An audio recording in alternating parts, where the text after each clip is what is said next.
where help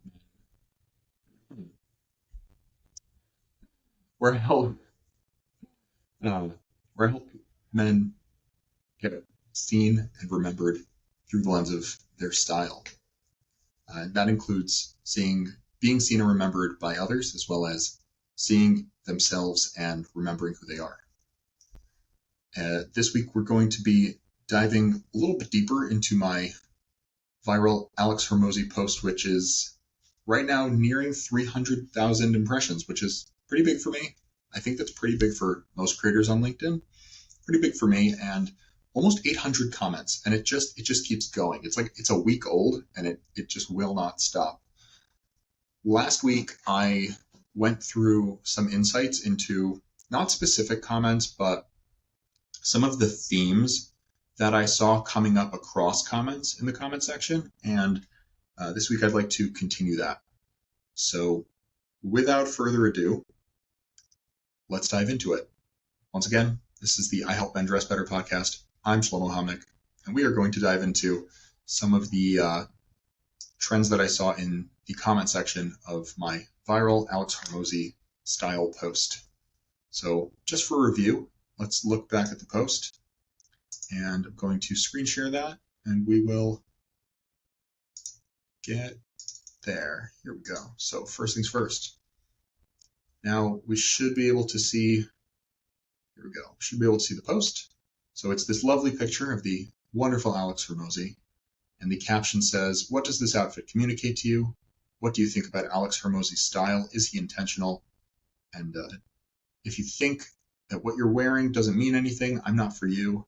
If you understand the power of style and you're interested in harnessing it, follow me." So basic CTA, calling out people who, if they think style matters, they should follow me. By the way, if you think style matters, you should follow me. But yes, so the question was, is Alex Hormozi's style intentional? And, what does it communicate to an outsider? And the comments were wild. You should absolutely go check it out. Go check out the comment section. Probably die laughing. Very, very fun. But let's pick up where I left off. And in the first video, we spoke about topics like being people-pleasing versus pleasant, looking like you don't care, the idea that masculine men don't focus on fashion, and that Alex doesn't skip leg day. So go check out part 1. The first note that I have written down here is marketing, what works online versus in real life. And I think that this is a really important point. There were some comments that touched on this, but it's also a point that I've noticed throughout my years building my own style and also with my business in style. I used to spend a lot of time on Instagram, and I was very inspired and interested in some of the louder, bolder styles. And as I've tested things out and they have or haven't worked for me, something that I've noticed is that there's a difference between realistic style, so style that real regular people wear in their real regular lives, and style that style creators wear. So a style creator, they're looking to grab attention, right? They have to stop the scroll. And so what they're actually dressing for is marketing. It's not actually dressing, it's like their personal style through the lens of grabbing attention and marketing, instead of their personal style through the lens of their daily life and the realities of their, mundane job. So I think that Alex Hormozi really is a great example of this. If you look at him historically, he dressed differently, right? When he was building up his business, he was wearing suits, and he was wearing, neater gym clothes, much more minimal styles. I do think that the fact that he's in the public eye and the fact that rage bait drives the algorithm, I believe that is actually a crucial intention in the way that he dresses. He is dressing for what's the most comfortable, But I also think that some of his decisions, the way he puts things together, it has to be a factor. The idea of getting of dressing for marketing instead of dressing for your own personal style. And I think he's bridging those. I do think that there's a big element of it that is him, but I think something that opens him up to be able to be himself in this specific area is that it also works for his business to enrage people and get a lot of marketing traction and feedback, especially because of the contrast between the way that he looks and what he does. I got a lot of comments, and I always get so many comments like this on, any of my posts that gets big enough gets some sort of comment like this. It's on the inside that matters, the idea of, not judging a book by its cover or work speaking for itself. And it's really funny to think that that is a concept that people get from a picture of Alex Hormozi, because all he does is talk about his work. I think he would probably be the first person to tell you not to let your work speak for itself. And I actually think there was a Layla Hormozi video that I saw that kind of brought this idea, maybe not this idea, but brought this to the forefront of my mind a while back, where she literally has a video about, don't let your work speak for yourself. Go out and advocate for yourself. Go to your managers and your superiors and tell them what you've been doing. Tell them the work you've been doing, right? Get that attention and, make sure that you are seen and make sure that you're top of mind. Make sure that you're seen and remembered. And that is how you're going to move up. It's not about just doing great work. Your work cannot advocate for you. It is work. You have to advocate for yourself and you have to advocate for your work. So I do think it's sort of ironic that there were a number of comments on that topic that they brought out that idea from this image of Alex Hormozi, the idea of, it being what's on the inside that matters and that his work speaks for itself, when literally all day he is advocating for his own work. He's not just letting his work speak for itself. I touched on the idea that Alex wore suits until he became successful, and then he reached a point of success where he was able to back that off and dress the way he wanted. And I think that is true. There's a certain point where you reach a level and then you get to decide how you want to present yourself. That doesn't mean backing it all the way up for everybody. Some people still want to remain presentable, but it definitely eases things up. So I think a lot of guys will look at Alex and think that, well, he's successful and he dresses that way, but he didn't get successful by dressing that way.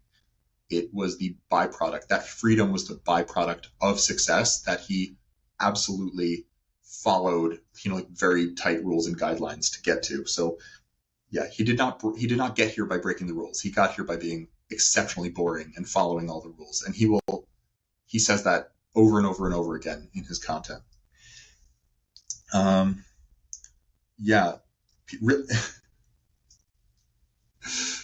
People love to stop. They're going about their day. They're at work. They're scrolling through LinkedIn because, they're so productive and busy, and they see a post and they have to take the time to comment, "I don't care." So I think that was probably my favorite sort of comment. And I think it's just a testament to how the internet is affecting everyone. It's like you feel the need to sit down and tell people you don't care, even though the fact that you need to comment that is an expression of caring. I love that. I thought that was great. And this was a great comment. Somebody commented about bad people can dress nicely, so it doesn't matter. So basically, the idea is that because good people can dress poorly and bad people can dress well, right? That the whole concept of presenting yourself well, the whole concept of dressing well is undermined, and that none of it really matters, right? It doesn't really matter what Alex's style communicates, because style doesn't matter at all, because bad people can dress well and good people can dress poorly, which is of course true. And that would be fine if we could actually see the world that way. But first off, it's not a blanket statement. We can't look out at the world and say all people who dress badly are good and all people who dress poorly are bad. And so it's not really a useful metric. But what we do see is that when you look out into the world, there's something called the halo effect, which is that we will assign positive attributes to people who have and show positive attributes. So if somebody has, is overall attractive or has nice features or a good personality, we will project the positive qualities that we want onto that person, whether they have it or not. So this idea of bad people dressing nicely, so it not mattering, it's actually quite the opposite. So I believe that it's incumbent on good people to dress well because bad people can dress well. So we need more good people to dress well so that they can benefit from the halo effect, and their goodness can be pushed further than them, once again, going back and relying on their work speaking for them, right? Relying on their good deeds speaking for them. Because there is a certain amount of the world that perception really is reality. And if people are not perceiving, and if people are perceiving you one way and you're not advocating for your own work, then it doesn't really matter that you did it. It's not actually affecting other people. So I believe that as much as as people were trying to make the point that because bad people can dress well, that it makes anyone dressing well moot, I actually think it's quite the opposite. I think it is incumbent on good people to build a personal style that reflects their goodness and actually helps them bring that to the world and make themselves more accessible. The same way that you may have the most amazing ideas, but if you can't write good content, nobody's going to read it. It's incumbent upon you, if you have good ideas, to learn how to write, because it's graceful, it's polite to make yourself and your ideas as accessible and palatable as possible. Those were all of the notes I had written down. So this was part 2. Hopefully you checked out part 1. This was part 2 of some of the themes that I saw come up in the comment section on my post about Alex Hormozi and his style. Please like, comment, subscribe, share. If there's anyone you know that appreciates style or appreciates thinking a little bit deeper about concepts, please share this with them. Share this with a guy in your life. And if he's a keynote speaker, you get double points. I'm Shlomo Homnick. This was the I Help Men Dress Better podcast, where we help you get seen and remembered for preferably all the right reasons. Have a wonderful week. And, I really appreciate you spending this time with me. I know you could be doing all sorts of things, but you chose to spend it with me, and I appreciate it. Take care. Thank you.